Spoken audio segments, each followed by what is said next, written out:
Hello world, hello YouTube, hello everybody. So I did a little creative wiring down here with the stove and oven and all that, and I got this dang heater I found in the trash into the living room. It's a little messed up, but it'll do for the night and the next couple of days until I can figure something better out. Mata, get out of there. So what I did, let's have a look. Here's that heater. It's a 220 heater, so I had to figure out how to get 220 out here besides the stove. Here's my new stove. Boy, isn't that nice? Also, from what I hear, the infrared stove uses a lot less power, so that electric bill should go down. Now, what I did was, I had to, let me get some light here. You see the plug down there? I know it looks rough.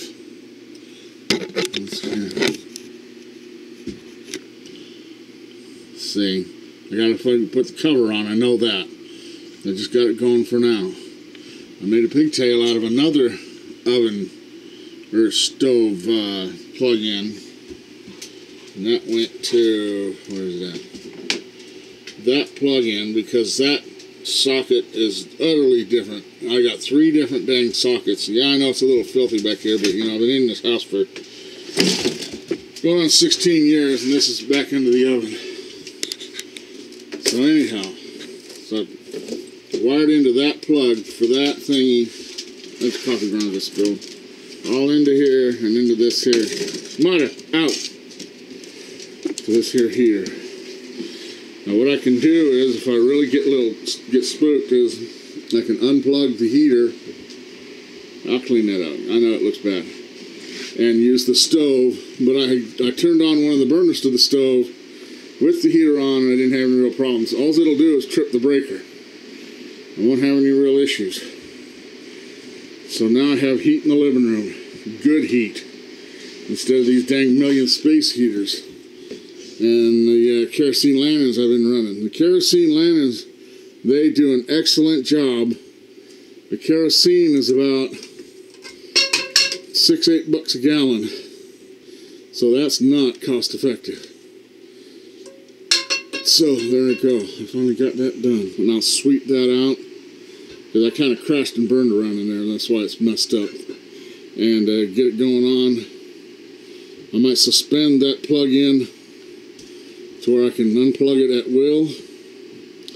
I gotta find the back of the box to that and put that on and get that all cleaned up. But I lost daylight.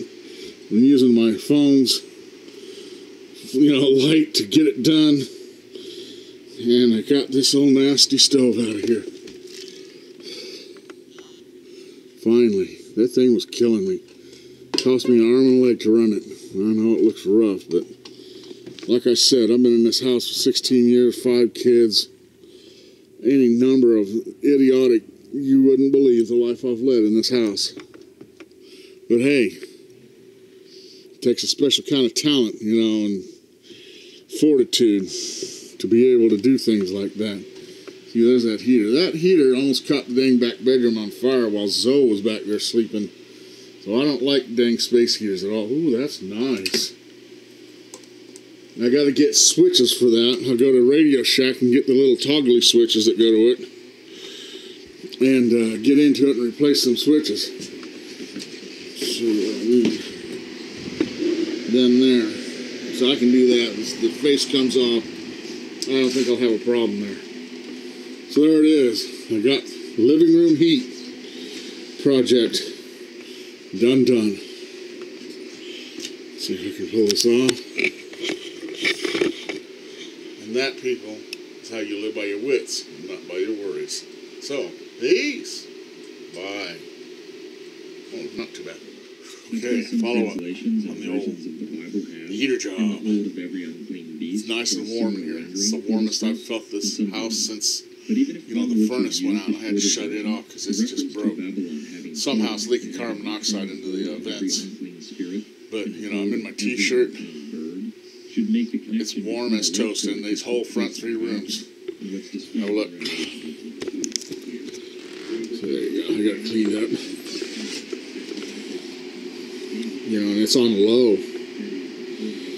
So I have it pointing straight up. It's going, and you know, I had it hot for, you know, on high for a minute. And so you see the size of everything. Slow down here. I wonder what those sockets carry. As soon as I get a 9-volt from my multimeter, I'm going to check it out and see what those carry. Maybe I'll put them both together, get 220 out of it, and see if I can get it from there. Watch me, boy, I'll do it. Okay, see, and now there's the living room. And now I got to get that out of here. I think I'll clean it up more and resell it. I'll do a sell vid on it. And in here, let's have a look. Oh man, but it hurt, man. I'm in pain bad. I'm in agony because, you know, I can't do that kind of thing. My back and stuff. La la la. La la la. Have a look at my room here. There. There's my room. What do you think, Amber Stork? Not as fancy-dancy as your room, but hey, it's cozy. There you go. See, look at that in there. Now, all 3 rooms, just as warm as toast. And it's cold because my feet are cold when they hit the floor. Look at that hole in the floor. Check it out. There's a hole right there. Hole in front of the door, and there's a hole right up there. So, hey, the only problem I have is if the buttons don't work. And it's got a thermostat on it, but I'll go to the old Radio Shack and get the buttons so they'll, you know, operate. Okay. Me and my wife way back in the day. She's gone now. My book thing. And the heater I don't need to use anymore. Now I need to get my bags together. This one, my shoulder bag, you know, I'll get those going on. Because I like the bigger one than the little one. Because, you know, I do a lot more traveling. Anyway, there it is. Toasty room. That effort was well worth it. Man alive. Meanest. Watch out for the hole. Ah! Meanest in Mata. Okay, there it is. Like I said, live by your wits, not by your worries. Peace. Bye.